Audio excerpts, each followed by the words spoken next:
Tonight on Joy News Prime, Operation Vanguard troops engaged in war against illegal mining to be withdrawn, with the police set to now take control. We'll be sharing details of what we know about the new strategy to fight illegal mining. After going for nearly a year without supply from Ghana Water, the Tema General Hospital, Ghana's main case management center for COVID-19, now has its taps flowing again, less than 24 hours after a Joy News report on the situation. Ghana Water Company lines doesn't flow at all. And so the hospital made arrangements to get a backup. And we spend no less than 3,000 cedis at least every week. Electricity Company of Ghana assures customers the blackouts experienced in recent weeks should end by March 7 and that a load shedding timetable would not be necessary. We are delighted that by on the 7th of that's the first week in March, the maintenance would have been completed and everything will come back to normalcy. Told that we should prepare and give Ghanaians some doomsday timetable, but please, this is not doomsday. This is not doomsday. In business. Receiver for defunct financial institutions limits cash payment of depositors' fund at 70,000 Ghana cedis. Ajua Mansa is an individual, all right, and she's already received 20,000 cedis. All right, I am going to provide an additional 50,000 cedis.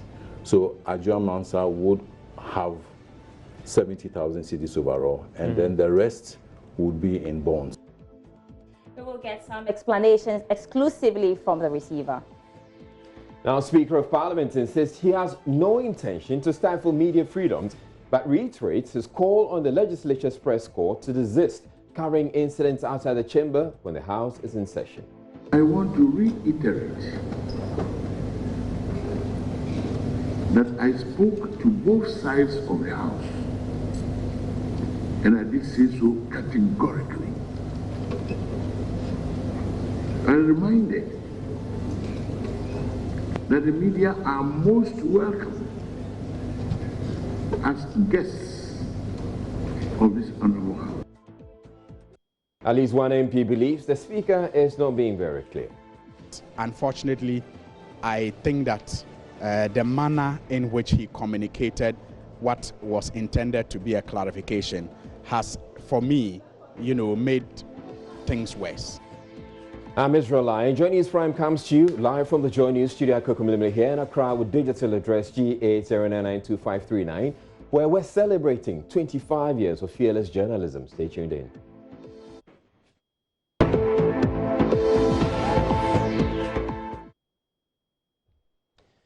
Now, an operation by the Small-Scale Mining Task Force has uncovered dredging boats in their numbers on River Nkobra in the western region. The boats known as Chamfang are largely responsible for contamination of river bodies. The latest revelation comes after the task force had destroyed about 250 of them in a two-day operation in parts of the region. But the main story here tonight is that the task force, the military task force that has been out there engaged in the war on illegal mining, is to be withdrawn. In their stead, there's going to be a new team that is going to be commandeered by the police. Now, Erastus Asare Donko has been following this story, and he joins me live from Kumasi with the very latest on it. Thank you very much, Erastus. Now, so the story is that the Operation Vanguard Task Force, the military troops, are to be withdrawn. Explain clearly what exactly we're looking at. So, per our information, we are looking at a total pullout from illegal mining sites across the country. And so we are talking about 3 bases. We have Operation Vanguard stationed at Takwa in the western region. They will be pulling out from tomorrow morning. As we speak, we have information that the men are preparing to leave officially tomorrow morning. And so from there, the central region will also pull out from their base. And then in the course of the month, in March, we are expecting Ashanti region to also pull out. And that will be the end of the fight for Operation Vanguard.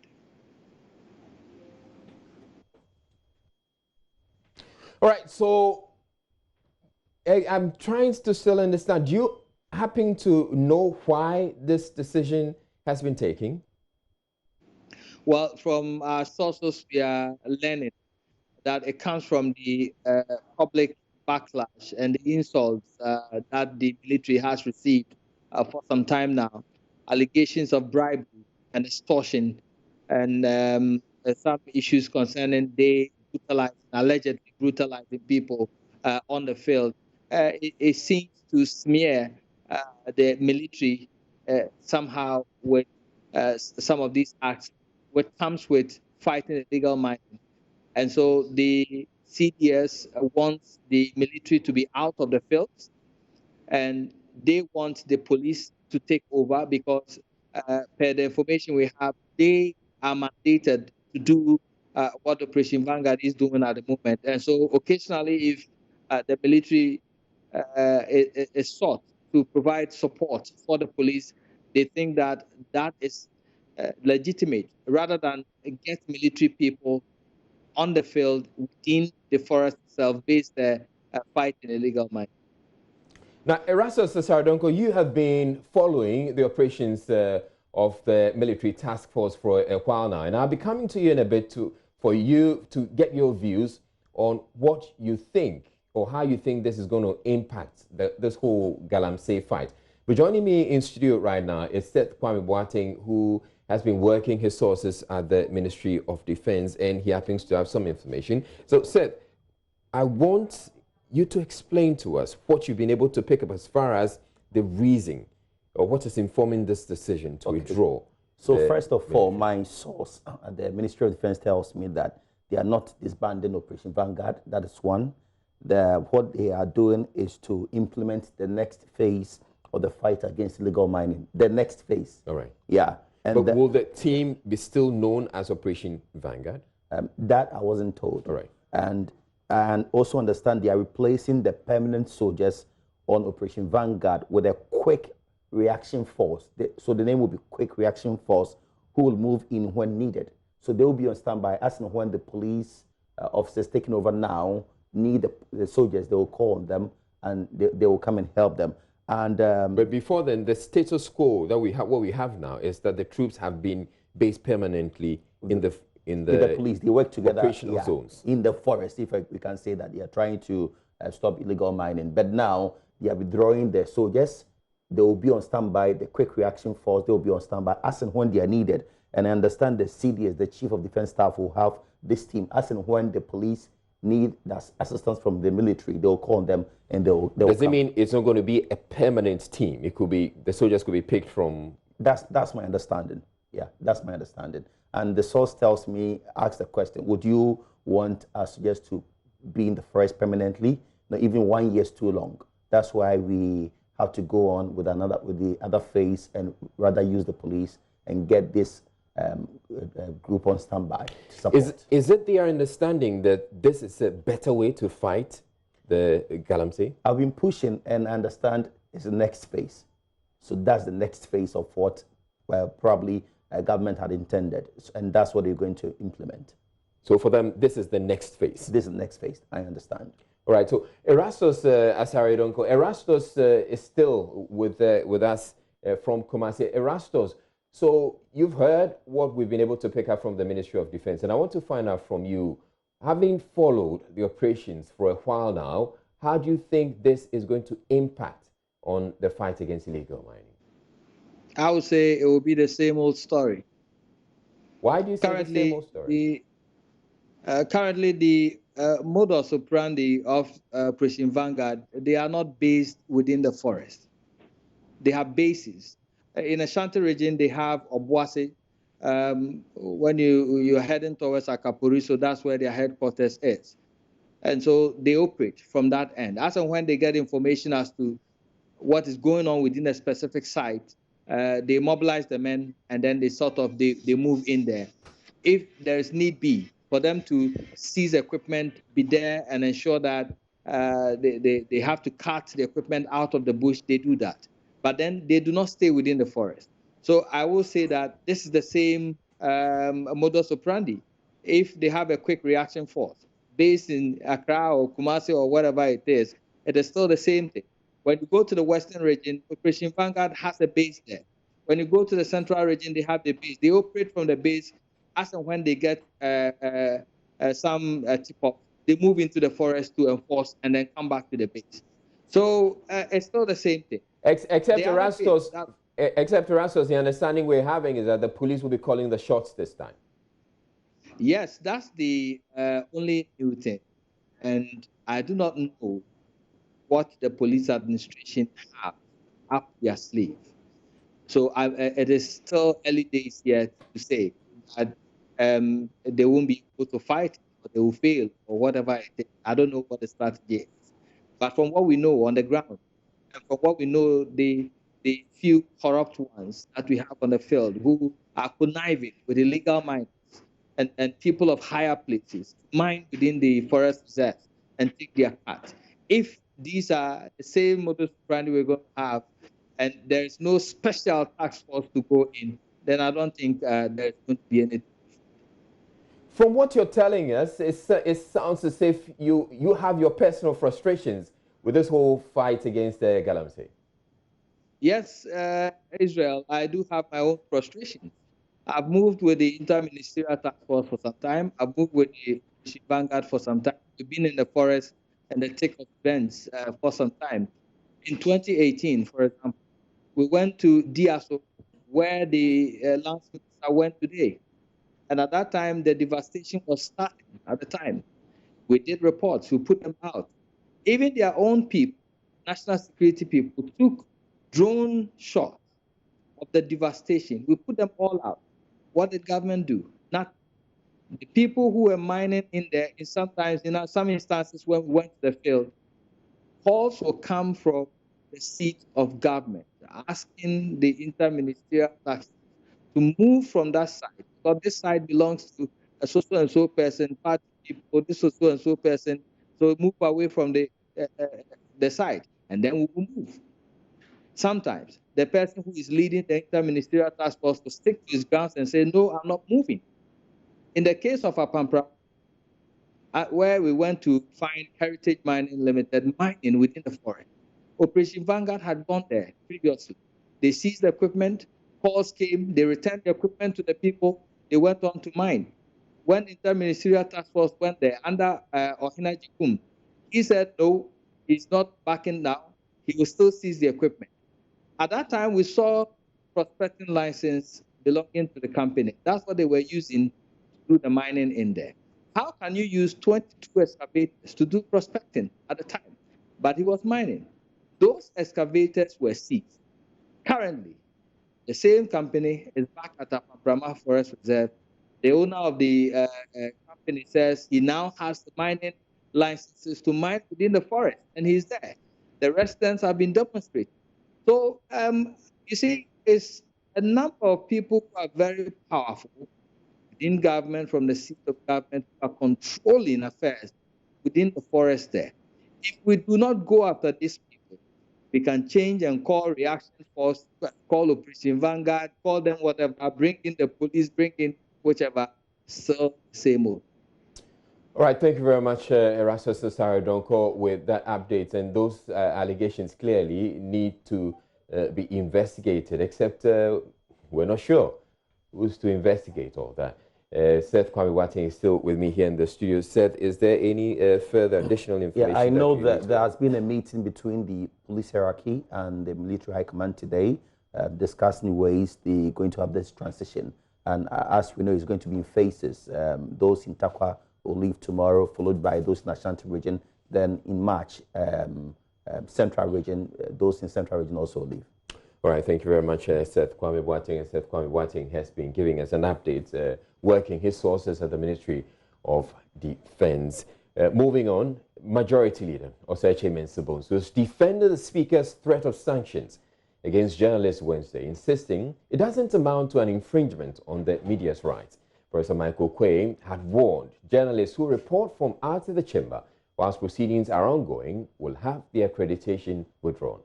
For the Majority Leader, this was friendly advice. Yava insists Parliament, like any institution, has rules that need to be obeyed. And I thought that really was a father-son, father-daughter, more or less advice. Because let's face it, there's no democracy that does not have rules. In your own respective houses, the houses that engage you will have their own policies. Is that not the case? And you are engaged because of the policy of a particular media house.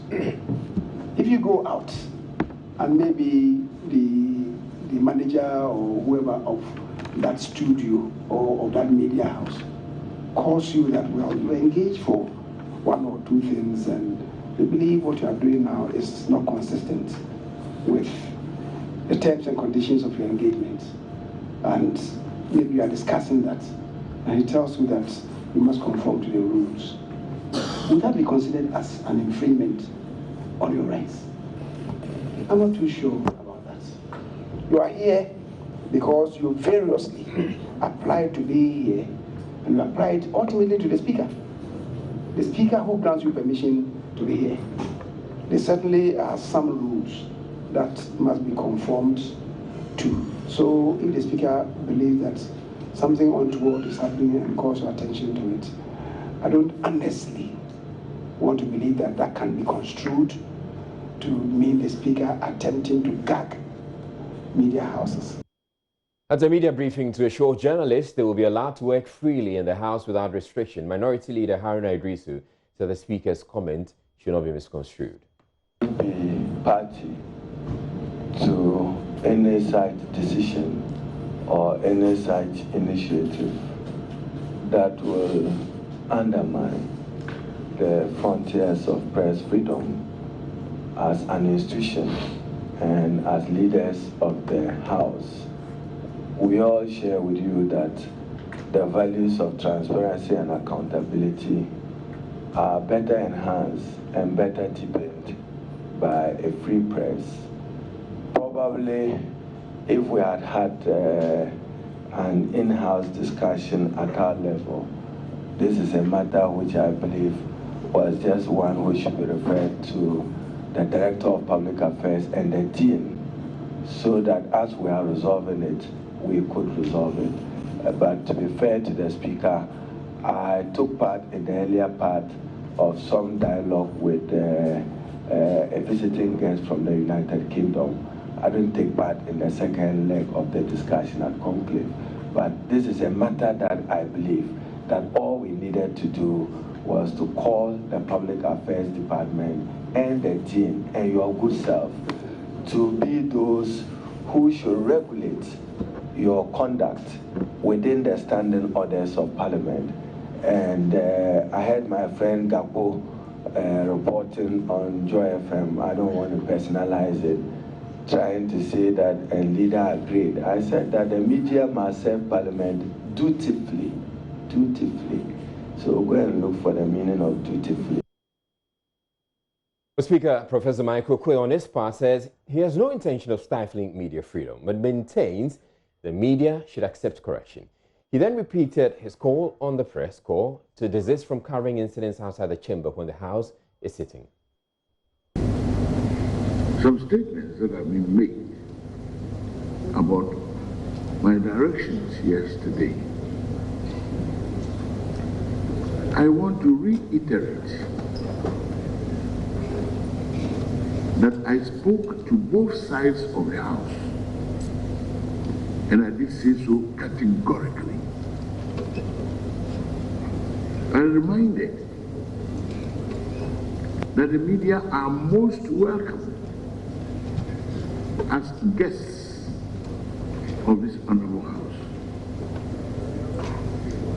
And we do everything to assist them in the performance of this duty. And we will continue to do so.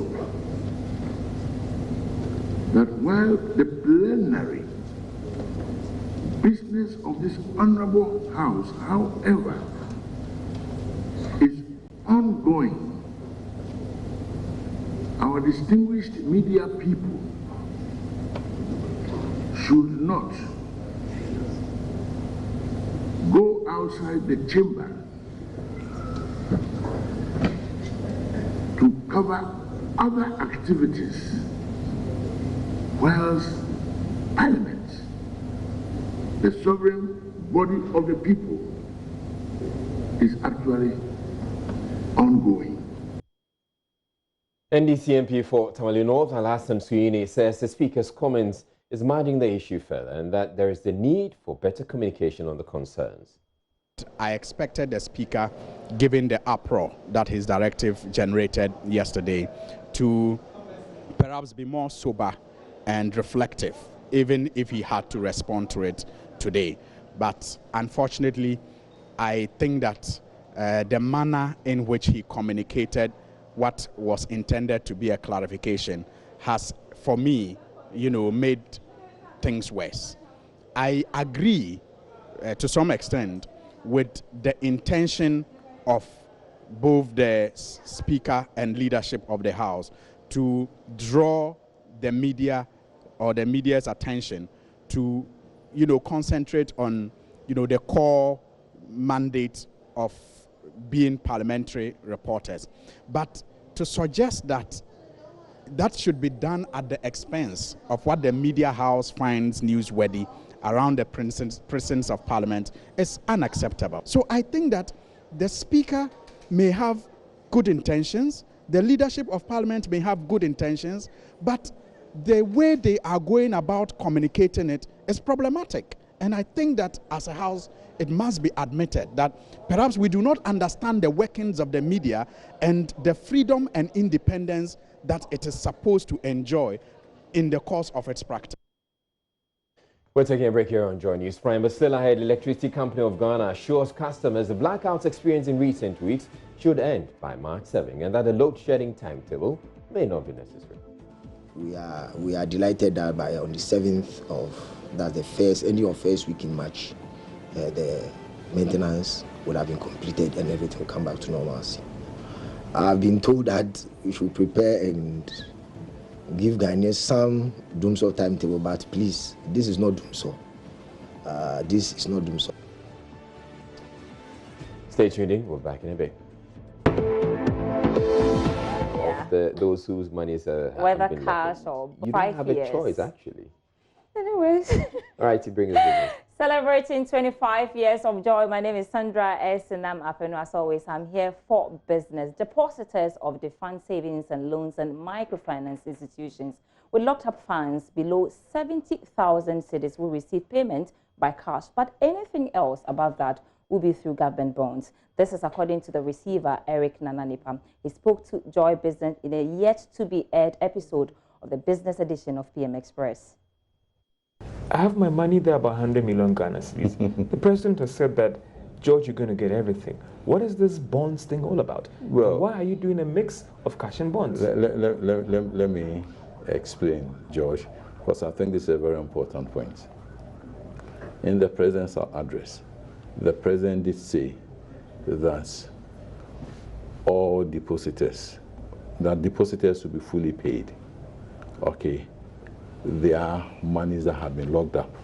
All right. Of course, this applies, and I must emphasize, okay, to depositors whose claims have been validated and agreed in the receivership process and, of course, in the liquidation process. So it isn't any claim at all that would be admitted and paid, because I did mention that there are some frivolous claims. All right. So this applies to claims that have been validated. The president also did mention a sum of 5 billion cedis. Yeah. And that is the worth or the value of outstanding claims in the region of 5 billion cedis. Government has provided funding to me.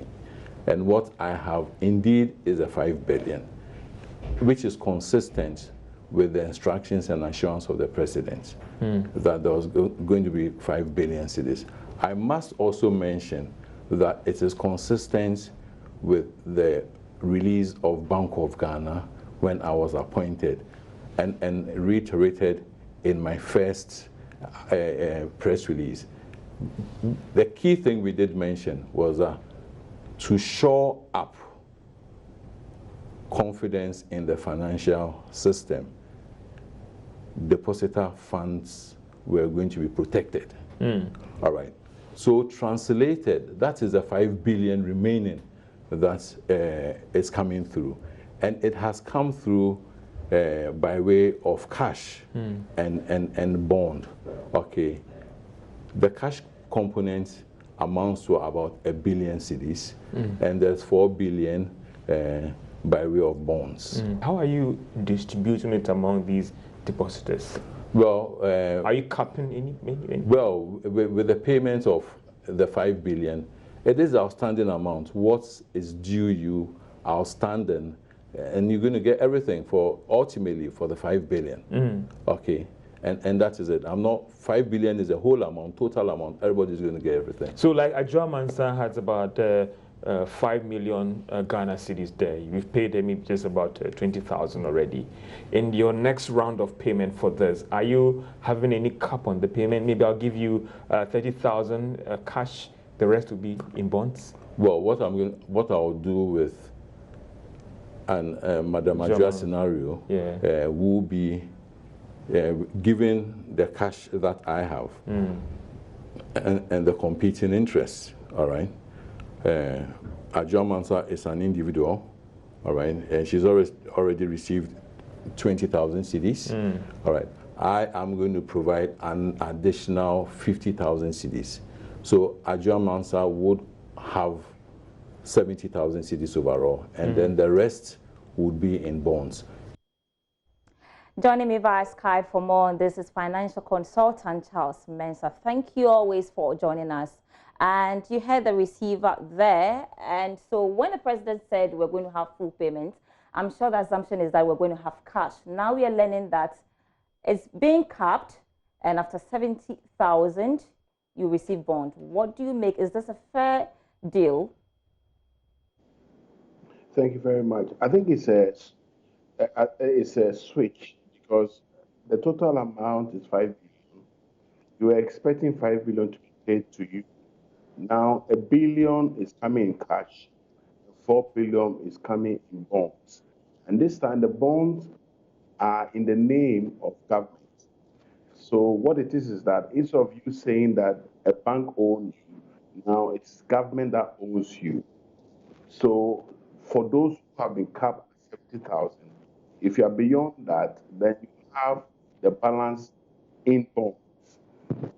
And now with the way the bonds are traded, what it is that you cannot wait for the period. That means that you have to go and discount the bond. And that's how it is. So it's just the ownership of the debt have been shifted from the former banks to now government bonds.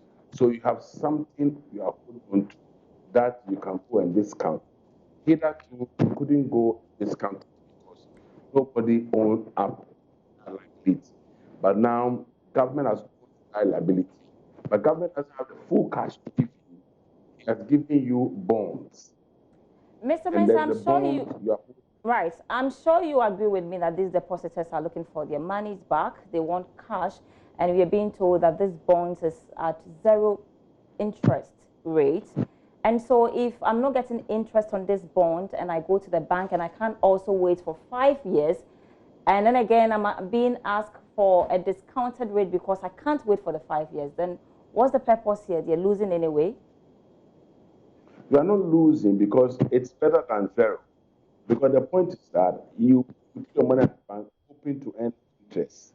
Now, those interests that were quoted previously were too high, so the banks went down. Now, technically, you would have lost totally. Now, your money is brought back.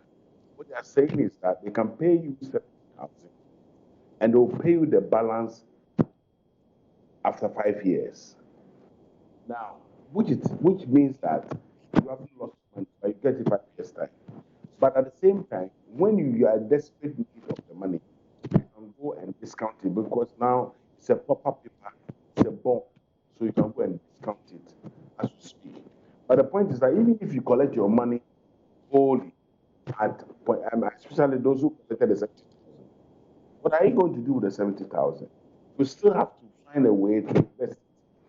I remember speaking to a group that 70,000 ought to end up in treasury bills, where you determine what rate, maybe you are doing this 91 days, 182 days, or 1 year. So it is very good away. The only thing is that, yes, they want the money immediately, but what would you use the money for? Because it's better than zero. So when you are desperate in need of those money, because you can't wait for the 5 years, and you can go and discount that at a certain rate. So you still have some cash in your hand. All right, a little clarity. Right. Okay. So I'm sure that bonds, we all know, should attract some interest. And so why the zero interest rate on these bonds? And if you can explain to us why government decided to issue the 0% interest rate on the bonds. If government introduces any rate at all on those bonds, it will still come at the cost of taxpayer. So granted that the total liability was 5 1 billion is in cash, 4 billion is in bonds. If we decide as a country that the 4 billion that is in the bond must attract a certain percentage of interest, it means that it's no longer a 4 billion, but 4 billion plus interest. Okay. All right, before I let go of you quickly, I want to find out, is this to suggest that government doesn't have the money and the president just came to promise, or perhaps want to control the volume of money that is being injected into the economy? Oh, no. You have to understand how the financial market works. You see, when it is that you have a problem, sometimes they can even banks, they can freeze the interest for a company that is suffering, so that they can pick up their thing and make profit. And therefore, you have to look at it technically. Now, technically, now you have your money, except that it is locked up and it's safe for 5 years. Now, when you are desperate need of it, you can just, if not, you wait for the 5 years and get the money. At least you have 70,000 to play. Right. Well said. Thank you so much, Charles Mensah, as always, for joining us. We'll have more on this whole payment issue with the receiver on the business edition of PM Express tonight. It's at 9 p.m. on the Joy News channel and also on channel 421 on DSTV. But that's up. We wrap up for the first half of business. My name is Sandra and I'm back after 8 p.m. with more business news.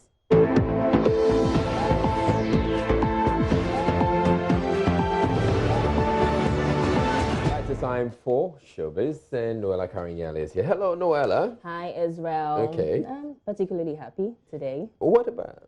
Because today we woke up to, a post by DJ Khaled, bigging up one of our very own DJ Switch. Oh. And yeah, DJ Khaled. I'm telling you. And if we can have that post up on the screen, so I'll quickly, read what DJ Khaled posted.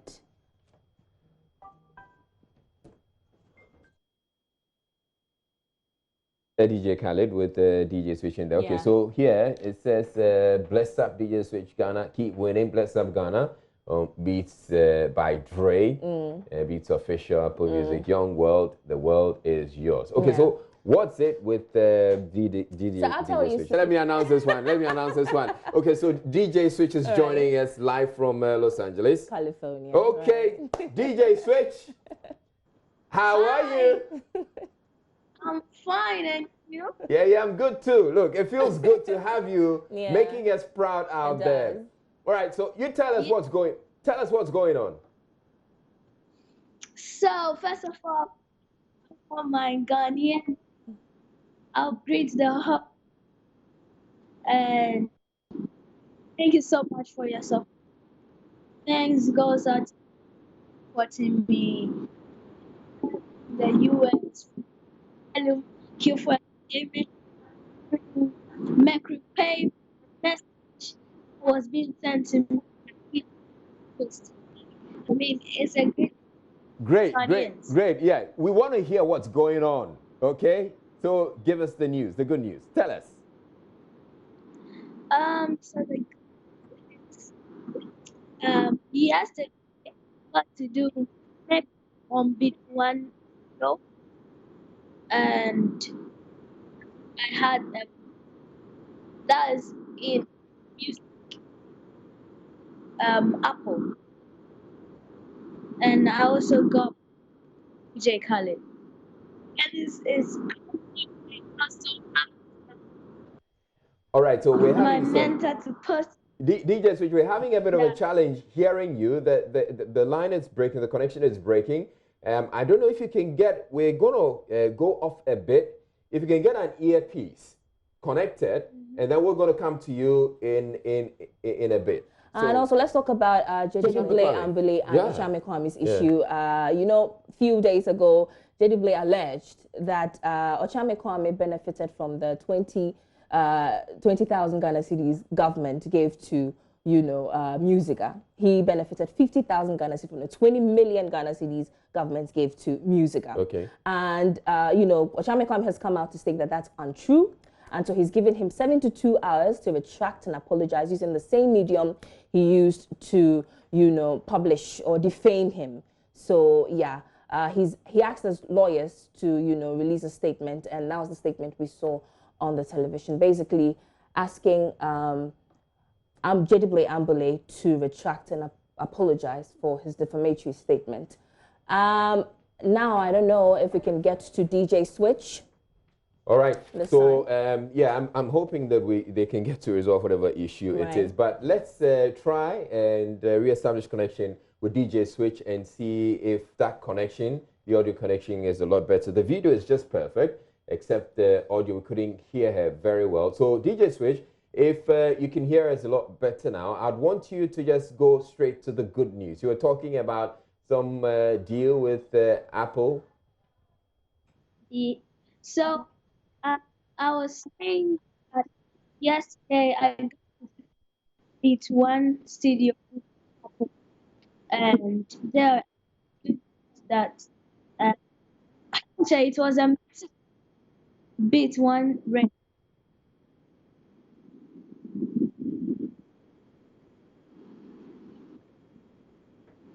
So you went to Beat One Radio, did you? Yes, please. And did you meet DJ Khaled there? No, please. He wasn't there. So how did he post you? How did he know about you to post you? So after the mix, I don't know what.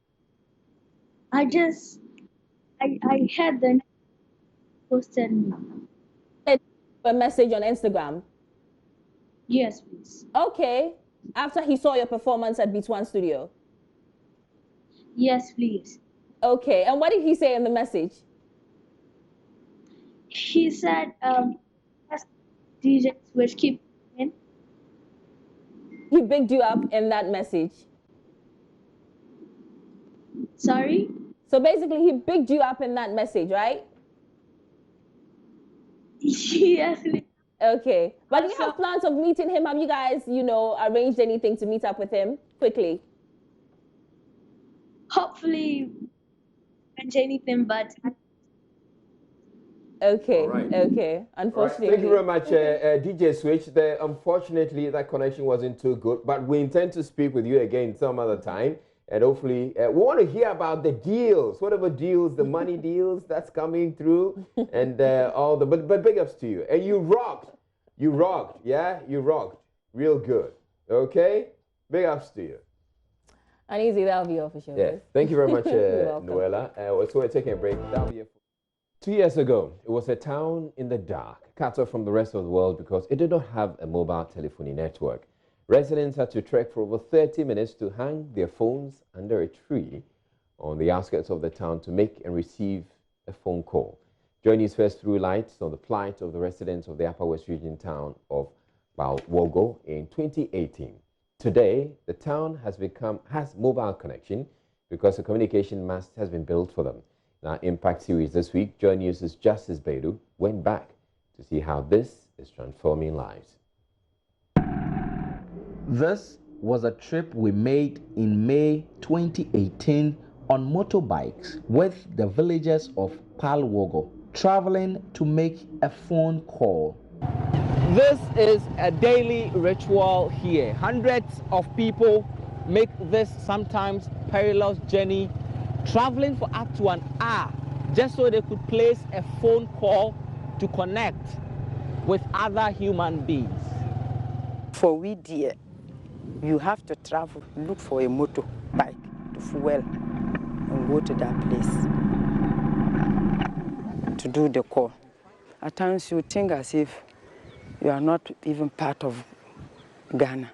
When you come back to this village, as if you have just gone back into a hole. The story we first told and the coverage that followed in the days after that inspired change. Today, things are not the same. This mast was built in June 2019, marking a turnaround in the community's story. Journey's people, they have done what Napore cannot do for us. I've come back to the home of Ilyasu Halidu, who I interviewed on our first visit here. Ilyasu had just lost her pregnant wife who was in labor because there was no network to place a phone call for an ambulance when her delivery got complicated. Now we get change. Now if we get that emergency, so we can help ourselves. So if anywhere you can make a call, so to get ambulance or any car to help us. On another side of the town, some of the village's old and frail men and women have come for their monthly payment from the Livelihood Empowerment Against Poverty LEAP program. The payment process is done via a mobile device which requires connectivity. Before the network, this community used to go to Kende for their money. 9 miles from here. And there, even upon they going there, the network still there was not good. How much? Abubakar Salia, like many here, is a farmer. The main farming season is over, and so people like him would ordinarily be idle at this time of the year. He now has started the community's first and only mobile money center with the network. Right now that we are doing it here, even not Palora alone, the surrounding communities, all of them comes here to make withdrawal or send money to their relatives. So I'm able to stream a YouTube video right here in Palwogo.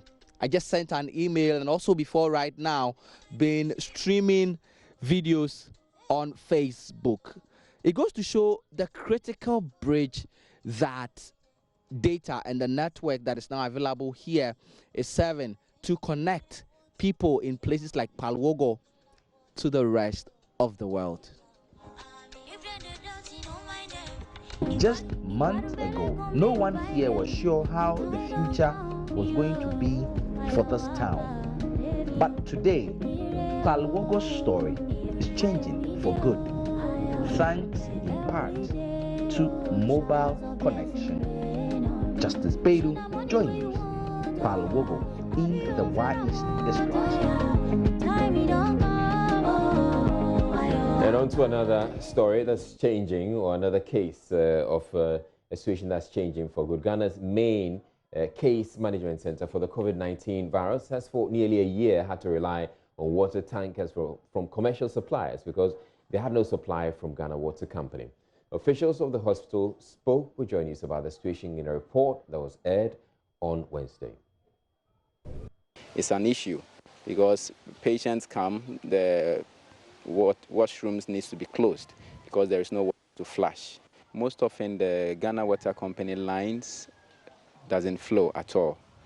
And so the hospital made arrangement to get a backup. So we engaged the private tankers, and we spend no less than 3,000 cedis at least every week. Maybe the fact that Ghana Water is not supplying water, we have nothing to do.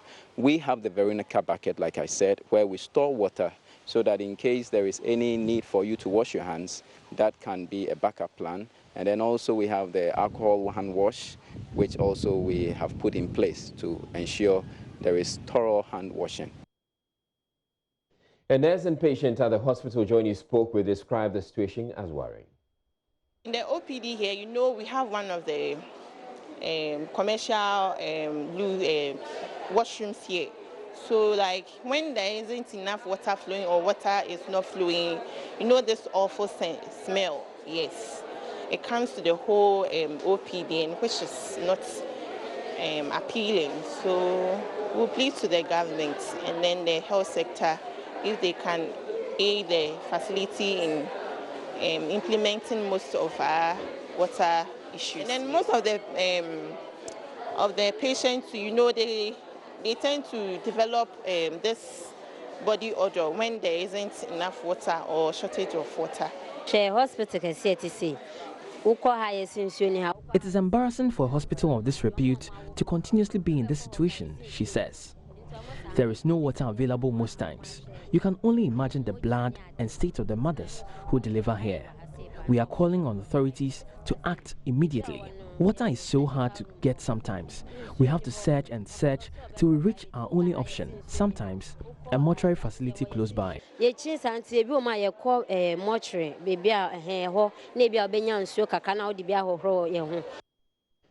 the good news is supply has been restored less than 24 hours after a joint news report on the hospital's plight. Now, Kenneth Godwin Enning, he's a Tema Regional Chief Manager at Ghana Water Company. He joins us on phone. Thank you very much for making time to speak with us, Mr. Enning. So we understand that there's been some resolution. I want you to explain to us what this resolution is. Okay, thank you very much. I've just heard the script, and let me say that as far as Ghana Water Company is concerned, we only ration water in homes and other places, but not at the hospital. All right. So we know how sensitive the hospital is. You know, the hospital itself has some challenges. Somewhere last year, I was posted here in Tema, and upon arrival, I was approached by the hospital management that they did not have water on their compound. And so quickly, I dispatched a team to go and investigate. Upon investigation, we discovered that there was water there, but unfortunately, some of their untrained plumbers, who are not professionals, have mistakenly locked some of the valves, causing artificial shortage of water on the compound. So having discovered that, we opened the valves and we saw, and water started flowing. So thereafter, we held another meeting with the management and said, because of this discovery, it will be more important for you to give us some of your staff. The Ghana Water Company can really train such people. Of course, I was not part of the training, but when I did a follow-up to check how effective the training was, the report that was given to me was that some of the staff that were given to us were they themselves not, they were not interested in the training. So the hospital, as I said, have some challenges. All right. Okay. So as far as you're concerned, whatever challenges they were having had nothing to do with Ghana Water, but it was internal. Yeah, it was internal, as far as that period was concerned. All right. So what have you done now to resolve the situation? Having done that, we saw that the situation was normal until just about 3 days ago when, again, we had a hint that there was no water flow at the hospital. So again, we dispatched a team, and I myself accompanied them, and we went to the hospital. But upon careful examination, we discovered that we had a tap just close to the air gate. And that tap, according to the interviews that we carried out from people who live by, said that tap has been running all throughout. But we moved further and checked from some other places, and we saw that some of the water could not get to other premises. And so we started tracing the fault. And we saw that. Mr. Enning, I understand that last night you and or a number of officials from Ghana Water Company were at the hospital, and that you've done something about the situation, which is what we're interested in. Oh, okay. We traced the source to our reservoir, which goes up to about, let's say, 2.6 meters high before we can get water to gravitate to the hospital. So we went there and checked, and truly the reservoir has built up to about 2.6. From there, we also traced to various valves which had been planted on their source of connection on our main, which is the 32 main pipeline behind the hospital wall. We checked and everything was intact. In fact, initially we thought they had become defective. We checked and then they were still intact. We followed up and we checked up again from the hospital, but we saw that still the pressure was not enough. So again this morning we started tracing, and wonderfully enough, the water situation has improved, the pressure has increased, and I personally have visited the male ward, the male surgical ward, water was flowing. I've visited also the OPD, water was flowing, and then the emergency ward, water was flowing. All right. The only ward where we did not see water flowing was the gynae department, All where right. water was not flowing. Okay. But to that effect, I can attribute to some internal challenges perhaps which the hospital is facing. You know, the pipe network were laid as far back as in 1950. And I believe that some of them, we suspect, have become choked and have become rusty. But that is the responsibility of the hospital authority to replace. That is not the responsibility of DWCL. All right. So Mr. Enin, what you're saying is that, just to summarize or recap all that you've said, between last night and now, water supply has been restored to most of the units or wards at the Tema General Hospital. Yes, please. I'm just from the place. All right. I've not even gotten home. I'm just from the place. All right. Thank you very much. I understand that you had some pressure from the Deputy Minister. Yes. All right. So we thank the Deputy Minister as well for making sure that this situation has been resolved. And we thank you too for acting so swiftly to get their situation resolved. Thank you very much. Now, moving on, an Accra High Court has admitted into evidence portions of an audio recording in which a voice alleged to be that of the NDC National Chairman threatening violence. Samuel Ofosu-Ampofo, for the NDC National Chairman and a member of the party's communication team, Kweku Boahin, are accused of conspiring to assault a public officer. Court correspondent Joseph Akable was in court when the 10-minute audio was played. Here's his report. The recording is an interview journalist Benjamin Osei-Ampofo had with the NDC's Kweku Boahin. There was deafening silence at the High Court when Justice Samuel Osiedu signaled the court clerk to start playing the recording. Mr. Boahin is heard at the start of the audio saying to the journalist, "It's the voice of my chairman, Samuel Ofosu-Ampofo." He further states that this was a meeting with the party communicators. Mr. Boahin in the audio proceeds to say his chairman was right in his comments. The journalist conducting the interview then asked Mr. Boahin to listen to a sound clip. The clip has a voice alleged to be that of the NDC chairman saying, quote, "We will target some people and let the people know that their life is in danger," end quote. When the audio ended, the defense lawyers registered their displeasure with portions of the audio said to be Mr. Ampofo's voice. They urged the court to expunge it, saying it amounts to a breach of privacy. Justice Samuel Osiedu dismissed the objection after the prosecutors had opposed the objection, saying it was relevant to the case. Justice Osiedu held that once the journalist had admitted to conducting the interview, the audio remained relevant to the case. The case has been adjourned to March 12 for defense lawyers to cross-examine the journalist. Now we're returning to another water situation. Residents in parts of Accra spanning New Russia, Sukura, and areas around Radio Gold say they have sleepless nights as a result of severe water shortage. Many of them have to queue at pipe spots at midnight, waiting for water, which is not always guaranteed. They tell Joy News, despite the challenge, they have seen a surge in bills they pay to the Ghana Water Company. They are appealing to government to intervene.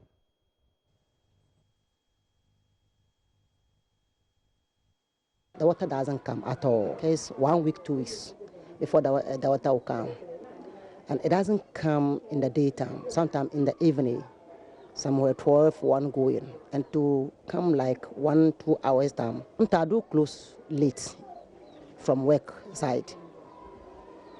And if I come, the time that I used to sleep, I have to wake up and then be fetching water. So in fact, it is affecting us here, 3, 4 years now. A free Sukura, Russia, Ecopim Radio God, yen so more for a bimon antiquary, who trog so car muki and no more the gallons a goo, na ecopen so ye ni mobian son carrying. I do copper basin at a polic tank, and son a walk of a water tank and son almost in so begum. Terram so dear, a problem pa my 1 o'clock, our barber one not have one train so. It's a normal debate, I cannot be a better home. 40 be a monster no more by my uni nsuo a asɛm bebree ɛsɛ nsuo na yɛde yɛ bibia uni nsuo a ɛma ho kyereba to de bi kura yɛn kwada ntimi nko school so ɔbɛkɔ akɔtena pipe na no a nsuo no ɛmba nti na sɛ ni obenya no yɛde bɛnua aduane wɔ fie a na ɛno ano na wasan school nti mpanyinfoɔ mbɔ mmɔden na mo bɛhwɛ man ebi fault bi na aba na yɛ. A planned flower city and public recreational park will protect the Deans River and also safeguard the quality of water that is supplied to homes in Accra. That is according to the Municipal Chief Executive of the Ga East Assembly, Joseph Nyani Stephen, at a stakeholders meeting to discuss the suggestions that will help the proposed project to succeed. The MCE believes the planned construction, which will feature a commercial area, schools, a public park, a garden, among others, will also help stop the encroachment of the land and the pollution of the river. When I assumed office in 2017, we had serious issues to contend with in relation to the Deans River. Several reports on encroachment of the green belt were brought to my attention.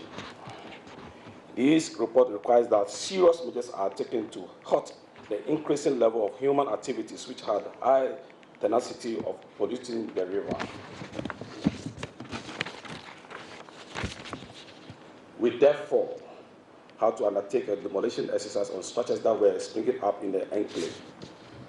However, in recent times, we have realized that such measures are no longer sustainable in the protection of the water body.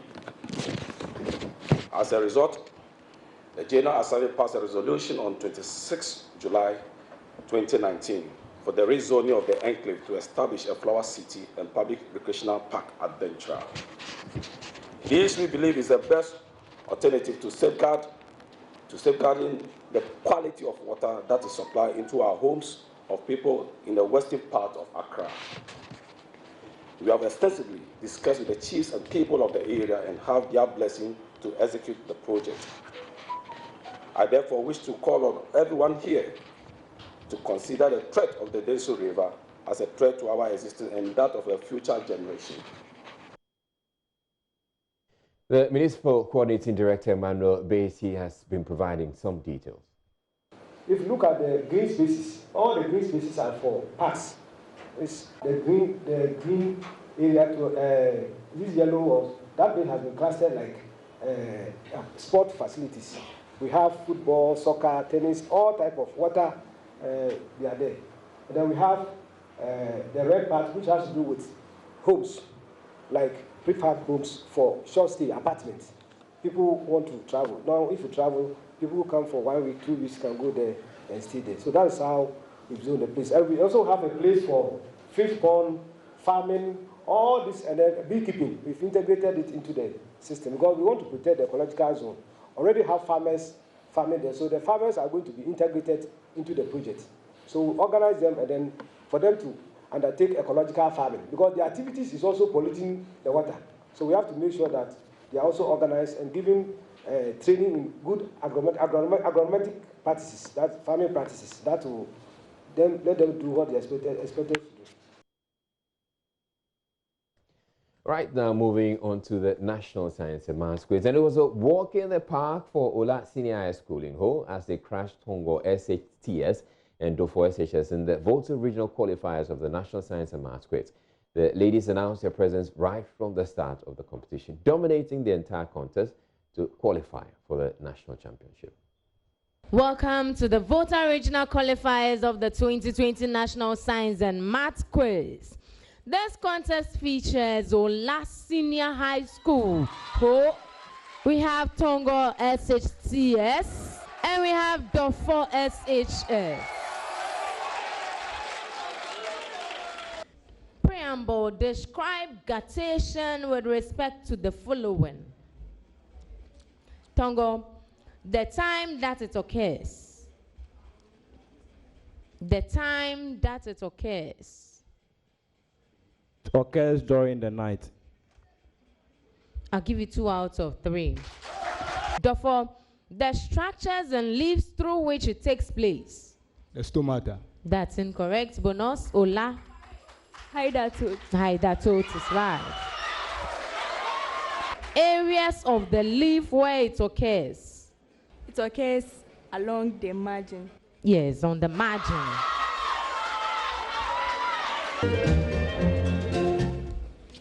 At the end of the first round, Duffer Senior High had 3 points, Tongo Senior High Technical School 8 points, Ola SHS hold 19 points. Round 2 is a round of speed. A potential divider is made up of a 50 ohm resistor in series with a 25 ohm resistor. Find the potential difference across the 25 ohm resistor when 15 volts is applied across the divider. Yes, Ola? 5 volts. 5 volts. Name the single logic gate which realizes the logic function not A and B. Yes, Tongo? Logical reasoning. No. Yes, Ola? NAND. NAND. For 2 points. At the end of the second round, Duffer SHS had 8 points, Tongo SHTS 6 points, Ola SHS hold 30 points. Ola, when the pressure of a fixed quantity of an ideal gas is decreased at constant volume by factor of 3, the temperature increases by factor of 3.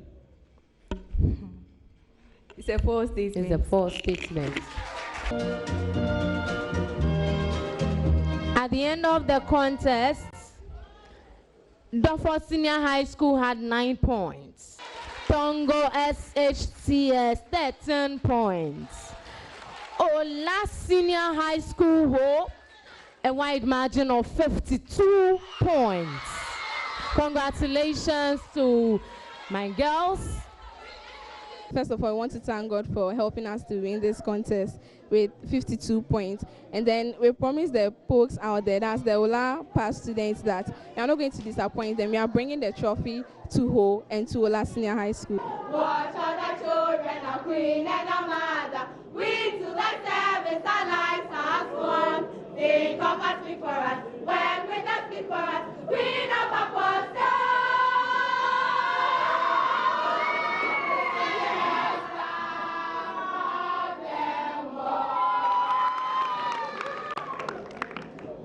In all, 12 schools have qualified to represent the Volta region at the national championship. Here's a full complement of the schools that made it.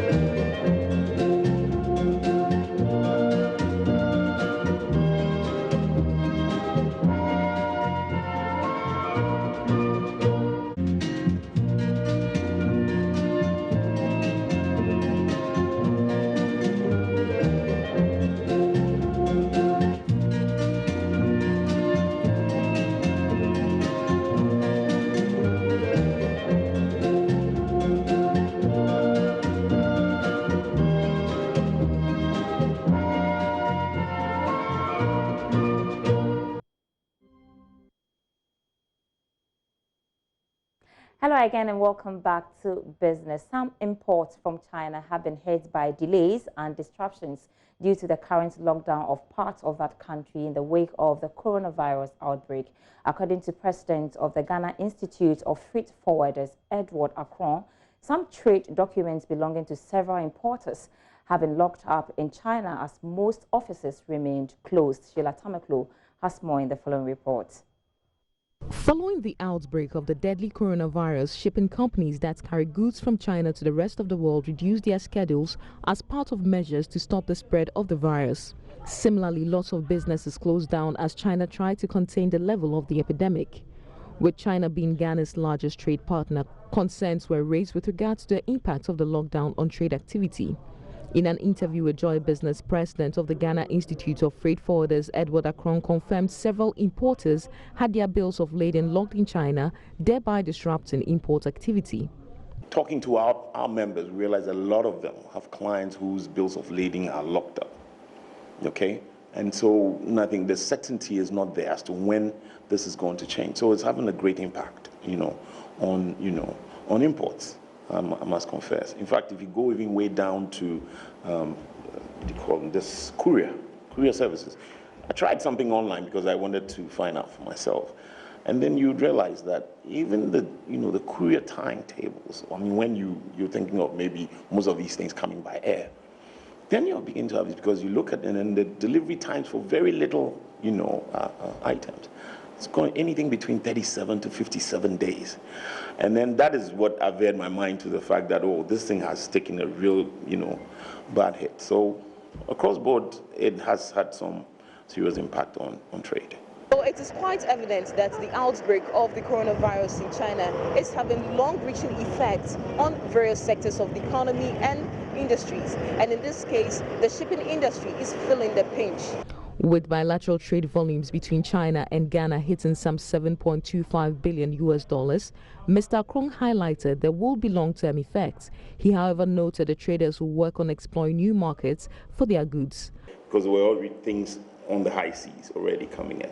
So if you're looking at when this thing actually broke out or becoming maybe a serious matter, where people now cannot go out to do all the imports, the traders themselves cannot travel to make orders, okay? Even if you're doing it online is another matter because out there also, people we know the factories are closed down, they can't. So that is therein lies the problem. But I'm saying the effect will be felt in just a little, maybe a month or two, where then nothing has come from that end, then we'll feel it. But like I'm saying, on the other hand, I mean, traders are traders. They would always find alternates. As to how it would affect pricing is another matter. For Joy Business, Shilata Maklo reporting. Meanwhile, Meridian Port Services MPS says it believes that Tema Seaport places Ghana strategically for implementation of the Africa Continental Free Trade Agreement. The CFTA is expected to create the largest free market in the world and facilitate movement of goods and people to boost intra-Africa trade. According to MPS, its Terminal 3 project could serve as intra-Africa logistic platform, which will play a major role on the continent. There's more in the following reports. The Continental Free Trade Area Agreement under the African Union is set to be a game changer for businesses in Africa.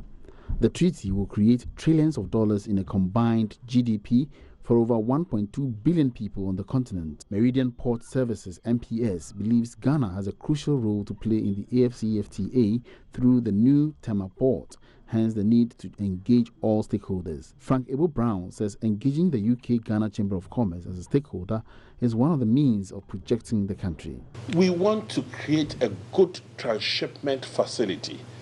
African Continental Free Trade Area is about trading within Africa and offering the best opportunities to your customers. We have positioned ourselves in such a way that we have the deepest draft.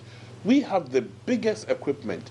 We can be a logistics platform for intra-African trade. That is what we are looking at. So we are really, really desirous of having people connecting on our platforms.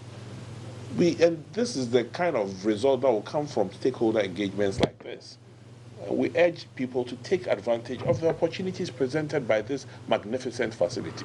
Meanwhile, some members of the UK-Ghana Chamber of Commerce say such visits afford members the opportunity to learn. Today's event has been very useful in the sense that we supply laboratory equipment and consumables, so getting to know how MPS Terminal 3 operates has been very useful for us.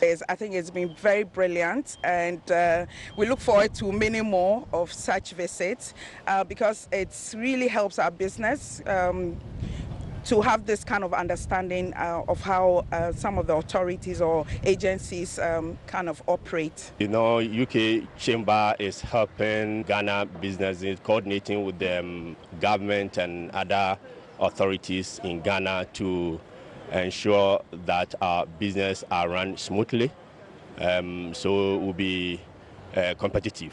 We would like to thank UK Chamber for organizing such an event, and we wish in the near future they will organize another one. The new Tema port and the MPS is the biggest port project in sub-Saharan Africa. Brent crude is reducing further, selling today at $51.54 a barrel. Precious mineral gold is in hot demand and trading at $1,647.23 an ounce. More details in the commodity news.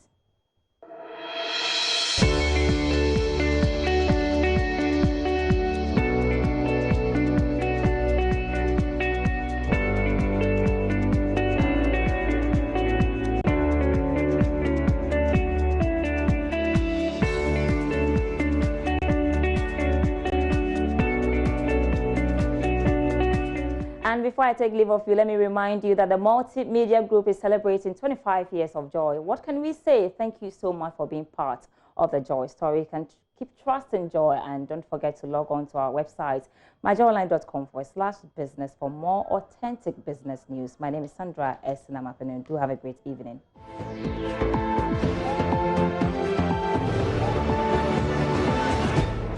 Thanks for staying with us here on Joy News Prime Time to bring you sports. My name is Hans Mensando. Let's begin from women's football. And the nominees for the NASCO Coach and Player of the Month Awards for February have been revealed. Emmanuel Selassie Pentem of Soccer Intellectuals and Imura Amadou of Prisons Ladies and Yusuf Basigi of Hazakes Ladies make up the Coach of the Month category. For the Player of the Month category, Ophelia Sewa of Ampoma of Ampimdakwa, Helena Obing of Prisons Ladies, Doris Bouedua and Milot Abnapukua, both of Hazakes Ladies, and Rama Jafar of Northern Ladies complete the list. Joy Sports' Susan Oswansa has more in the following report. Nominees for the Ghana Women's Premier League Coach and Player Awards for the month of February have been revealed. The award, sponsored by NASCO, is the first of its kind in the history of women's football in Ghana. The Coach of the Month award will be battled for by three managers: Coach Imoro Amadou of Prisons Ladies, Hazakes Ladies Yusuf Basiki, and Soccer Intellectuals boss Emmanuel Selassie Pentem. Imoro Amadou have guided Prisons Ladies to the top of the Northern Zone, winning 16 out of the possible 18 points. They remain the only unbeaten team in the league. Yusuf Basiki led his side from losing 2 games on the trot at the beginning of the season to a winsome side. The team has so far won 4 matches in a row and now occupy the apex in the Southern Zone. For Selassie Pentem, his Soccer Intellectuals have been impressive and are deservedly in second position of the Southern Zone. The Player of the Month has 5 nominees: Ampemdakwa Ladies Ophelia Sewan Ponsam, Hazakes Ladies Dio Melot Abnapokua, and Doris Bedua. Northern Ladies Rahama Jaffa and Helena Obeng of Prisons Ladies. Ophelia Sewan Ponsam leads the scorers chart with 10 goals in 6 games and was also the first player to have scored a hat-trick this season. She has also won the Player of the Match award on 2 occasions. Melot Abnapokua has 9 goals in 6 games and has provided 9 assists. She is the first player to have scored 2 hat-tricks this season and has also won Player of the Match award 2 times. Doris Bedua has scored 8 goals in the competition and won 1 Player of the Match award. For Rahama Jaffa, she has scored 6 goals in 6 matches and also received 3 Player of the Match awards. Helena Obeng has 3 goals and 4 assists in 6 games. Round 1 of the Women's League reaches its climax this weekend, but it could be without some notable names who are out on international duty with the Black Maidens for a World Cup qualifier against Liberia on first match. Southern Zone leaders Hazakes Ladies, who are on 12 points and have scored 22 goals so far, will travel to the Tema Sports Stadium to face Halifax Ladies, aiming to consolidate their top spot. Second-placed Soccer Intellectuals will welcome the team with the most conceded goals of 16, Lady Strikers at the Eduya Asasan Park. Police Ladies with 4 points will hope to end the first round on a high when they visit Samaria Ladies at the Magdan La Town Park, with Sea Lions hosting winless Immigration Ladies at the Indom Sports Stadium. In the Northern Zone, Ampemdakwa will be without their literal striker Ophelia Sewa Amponsam and talisman Tracy Chum when they play away to Kumasi Sports Academy at the Pajo Park. While Pelpia Ladies at the Tamale Utrecht Park take on bottom-placed Ashtown Ladies. The only undefeated team, Prisons Ladies, will battle Northern Ladies in Sunyai at the Coronation Park. Both Supreme Ladies and Fabulous Ladies, who are yet to record a win so far, will face off at the Pajo Park on Sunday. Let's still stay with women's football. And the chairperson of the Ghana Women's League Board, Hilary Boateng, says she's been impressed so far with the level of competition in the Women's League. I think that in terms of media coverage, we probably continue to see an improvement. I think there's a lot of attention now moving into the Women's League, and it's exciting to see. In terms of match attendance, I think that now Magdan is sold out for any match that is played there. In terms of the northern zone, we have Pajo Park, which is also now a game center, and from the feedback that we're getting, there are a lot of students who are very keen on the women's matches now, so it's also getting really good for that particular game center in Kumasi. We are hoping to get more game centers in the other regions moving forward, and then I believe that it would bring more people on board and more supporters would watch the game. But so far, so good. Look at a country like Nigeria, it starts from the grassroots. If you look at the women's national teams, they groom them right from the grassroots, and I think that we need to look at that as well here in Ghana, to unearth talents right from when they're in school, when they're young, and then groom them all the way to the top. Apart from the league, we now have the regional leagues as well. That is also about to start, and then we also have the FA Cup. So there are competitions that slowly are beginning to help us unearth the talent from the grassroots, and amongst ourselves we are also looking at other ways in which we can go into the schools to start unearthing talents from that, to be able to support and feed into the national teams moving forward. So it's gradual, but I hope that we will get there sooner than later. Yeah. Let's turn our attention now to boxing, and renowned boxing trainer Carl Loko is urging government to provide bigger support for the nation's boxing team, the Black Bombers. The government have not fully sponsored the national team when it comes to the Black Bombers. And I always say it the way it is, you have to say it the way. These boys and the team need the full support of the Sports Council or the Sports Ministry. And if they are not getting that support, please, I'm using this medium to say it clear down.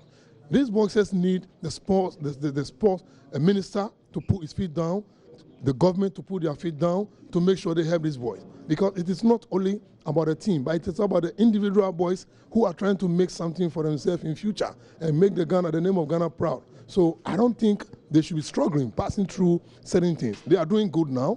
And I believe when they come and they have qualified, all of us will talk about them. Even the ministry, even whoever, the top officials. So why are we waiting to come in at the last minute? So I'm using this medium again to say again, they need our support from the government. Right, that's it for sports. There is more sports on myjoyonline.com/sports. I'm Hans Mensah Ando. Many thanks for your time.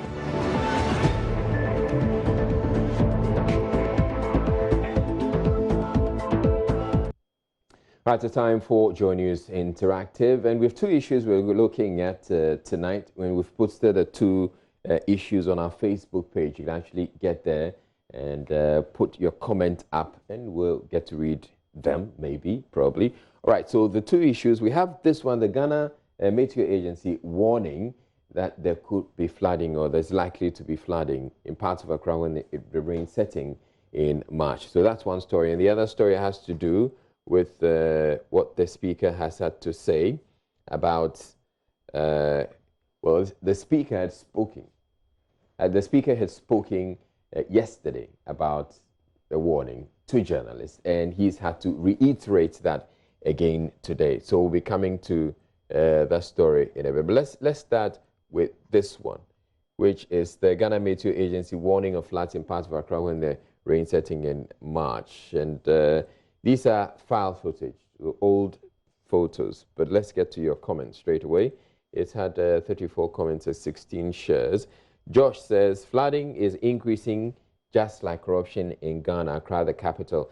This year can only bring back old and new memories. I hope residents will be proactive. The government can only condemn the aftermath. And Ponson says, please, dear, do you think it will be like this? Josh says, please, I'm afraid people will have to vacate from flood-prone zones. The only thing that can control the flooding is the volume of rainfall. That, however, is a natural phenomenon, an act of God. Prince says, I'll make Accra the cleanest city in my first term in office. I'm sure you are referring to what the president has had to say. Councillor Joe says, why wouldn't there be flooding? Now that the gutters are overchoked with plastic waste, if we don't discipline ourselves, the rain will expose us. Abraham says, the gold and oil-rich nation has no rescue boats for flood victims. All about corruption. Kwekudia says, do they have the breakdown of regional rain pattern updates app or text message form? I think if you get to their websites, Ghana Meteorological Agency website, you can get to see that. Fred says we should rather pray for more rain this year because we'll have less. Okay. Martha says something is wrong somewhere. We have the same problem in the UK, all over the world. I don't know what is going on. And D Promise says the same thing keeps hitting us every year, and we seem not to take serious measures to curtail it. All right, so let's go to the other story, which had to do with what the speaker has had to say. And yeah, so the speaker says, you are here as guests by my permission. Any such deviation will make you an unwelcome guest. The speaker tells the media. And here we have 57 comments and 22 shares. Cassie says, the media is above criticism in this country. You try to talk about them and then they go on their high horses preaching press freedom. It says this nonsense must stop. You took the accreditation for a purpose. Stick to that, all right? You've expressed your views, Cassie. Kweku says, when the media is criticized, they shift their attention to press freedom. Go there and broadcast parliamentary proceedings to Ghanaians. They'll be following unnecessary issues. Dominic says, Joy News, what do you mean by press freedom? Yes, the press or media needs freedom, not beyond your power. Come to Malaysia and misbehave and talk about press freedom. Behave and act professionally. What is wrong is wrong. Okay, we have 4 replies here, and typical of me, I love just reading replies. Whilst we're getting the replies to load, maybe let me take this one from Salis. The gods of our time make you no joke inside their shrine. When I tell you people, they know our constitution is sick, but they will not amend it because it makes them gods. Honorable Kofi says, so democracy. All right, so let's get to that. Isaac says, oh boss, you went too low. Mensha practices monarchical, GH practices democracy. It seems you forgot. Seidu says, so democracy means you can even video the president when he's bathing, right? Let's act a little bit professional. Seidu says, generally at the highest level, they always want Fala. And Isaac comes like, if that's how your dictionary redefines democracy, defines democracy for you, try to concentrate on the thematic subject being tackled.